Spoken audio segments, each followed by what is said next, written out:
All right, so now what I'd like to get into is the more dynamic improv curves, where we're going to be needing to use our skills to create a more curvy curve.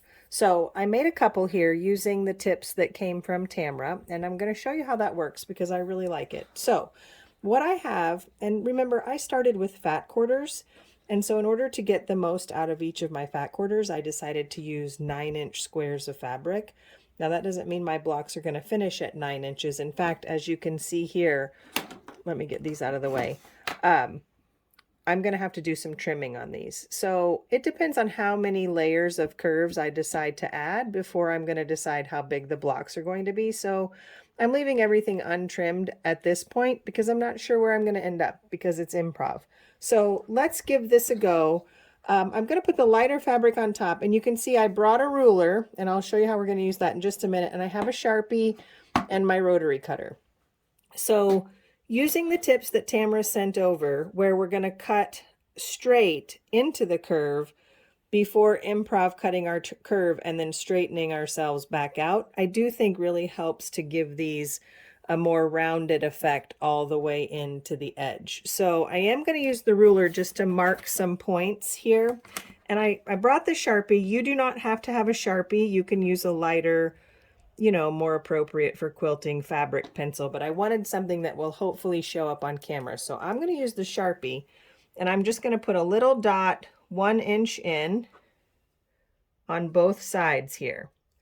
So let's see, does that show up?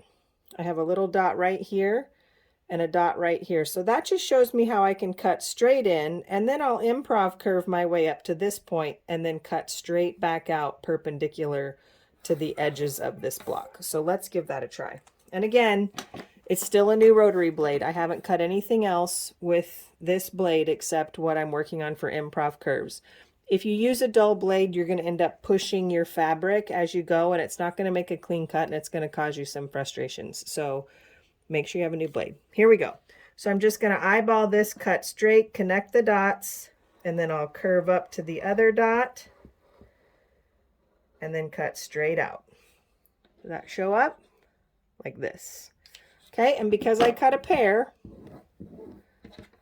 I can now square, they're going to square dance. And so I have two options here. So I'll meet you at the sewing machine, and I'll show you how we're going to sew these together.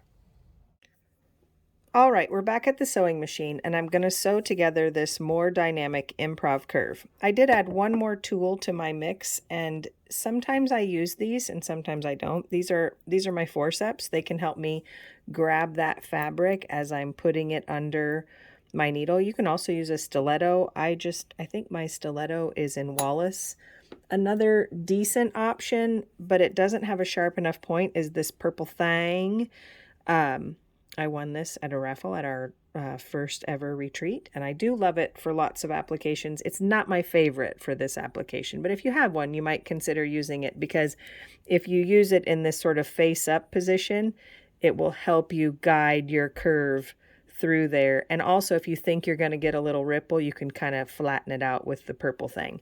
So I'll leave the purple thing to the side and the forceps to the side in case we need them. So now we're going to sew this together.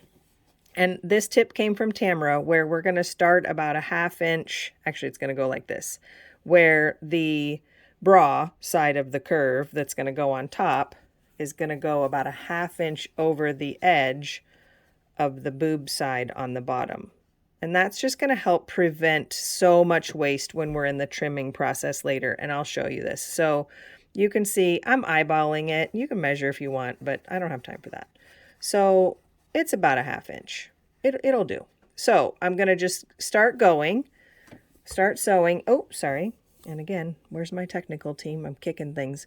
So we're going to take a few stitches. I want to make sure I get into that underside. And now that we're here, I'm going to reach, and my thumb goes under here.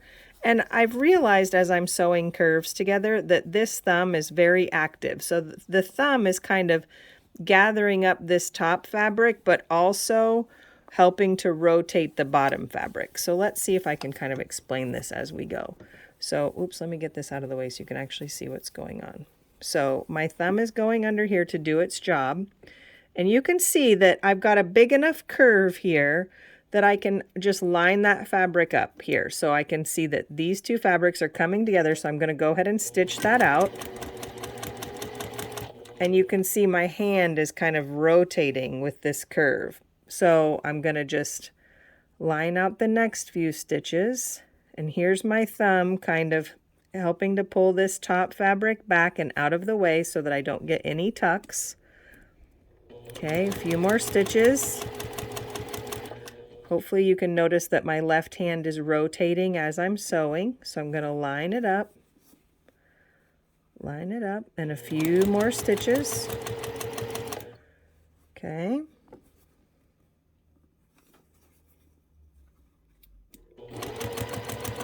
Left hand rotates. Okay, there we go. And we're going to just ride the lightning now all the way to the end. And this is where it's an advantage to cut that straight before you start cutting into the curve, because then your last bit of sewing is just regular old straight line piecing. Okay, so we come around and then straight all the way to the end. Okay, now it looks a little bit like this is creased, but when we open it, and I'm gonna press this together with you all, you'll see that it's gonna be nice and flat. Okay, see you at the iron. All right, here we are with our dynamic improv curve. And again, I like for my seams to be toward the center of the curve. Some quilters will say they like it the other way, but I find if you try to do it the other way, you're gonna do a lot of clipping of this seam back there, and I like to avoid that, okay? So I'm just gonna kind of finger press. I can feel that the seam is where I want it to be, and we're gonna hit it with some steam. And if anything looks unruly, I'll just put a little spray water right on there, steam it a little more. And that lighter gray is blending with my ironing board, but if we hold it up, you can see that it's nice and flat. All right, let's go round 2. All right, here we are for round 2, and I've got my convex curve, or the bra side of the curve, on top, and I've got a little bit of an overlap here. I do like that tip, and I think it is going to save a little bit of fabric in the end, and we're going to just give this a go. So we get started, get our first inch of straight stitching done, and then I need to tuck my thumb up under here. And let me make sure that you guys can see this, get all this wad out of the way. Okay, so you can see that I can kind of line up just a few stitches at a time. And here we go. No pins.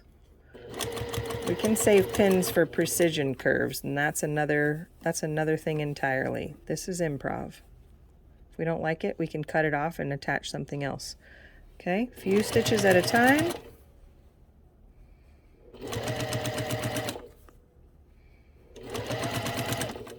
I'm using my finger here, but if you wanted, in this case, to use the forceps, you could kind of lay this out and line it up, or your stiletto.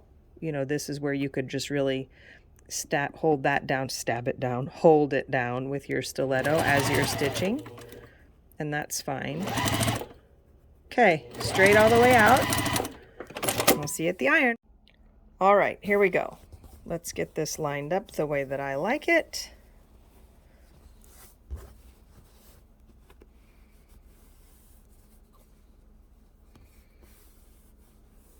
Okay, a little steam.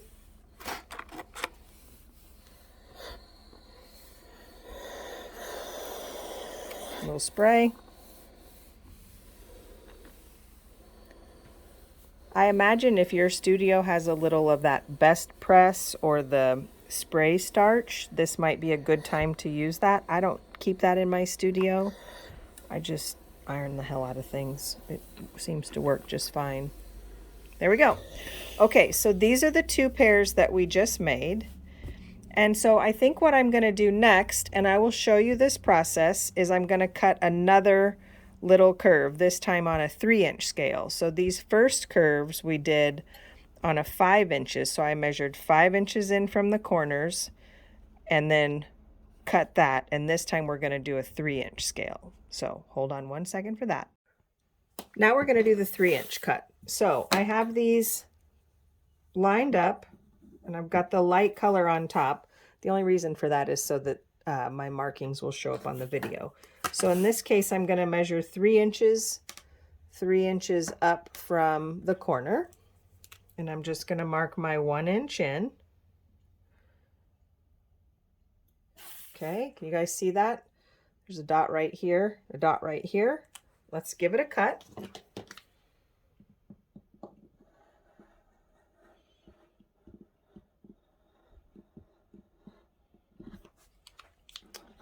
All right, and we're going to square dance another round.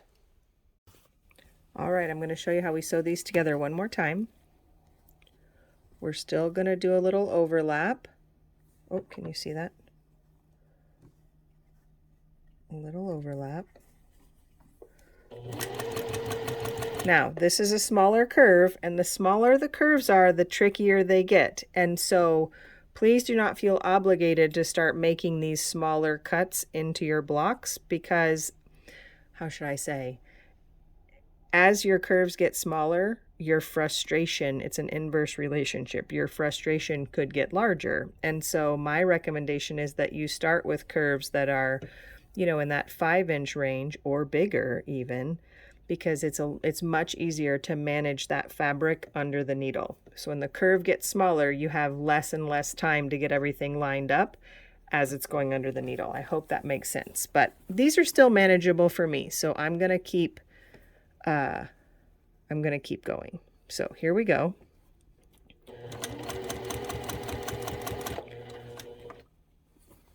And you'll notice my bouts of sewing get shorter the smaller the curve is.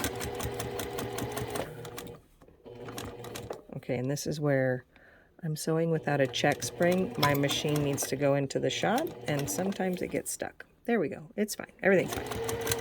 The thought of taking my machine to the shop is more than I want to manage right now. Okay, so we're tucking, we're stitching, couple stitches at a time, and we're almost to that straight edge. We're going all the way through, and I'm going to just go ahead and piece the next one straight away. We're going to chain piece these. So here we go. Oh gosh, that's so much fabric shuffling. All right, we line her up.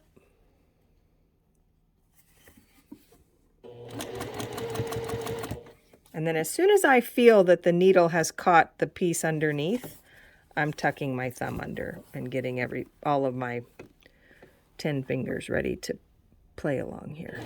Okay.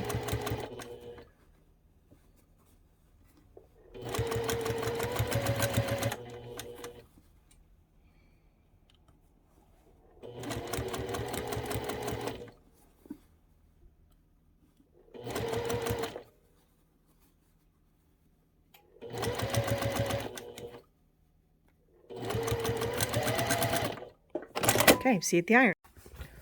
All right, same as before, I'm going to iron toward the center. I like to just feel with my finger before I hit it with the iron. No spray. Okay, let's do the other one.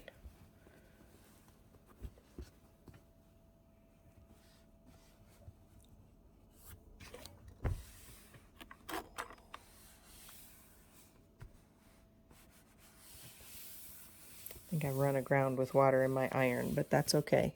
It's hot enough to get me there. All right, so now what I have are 4 of these blocks that are very similar. Okay, let me get the other 2.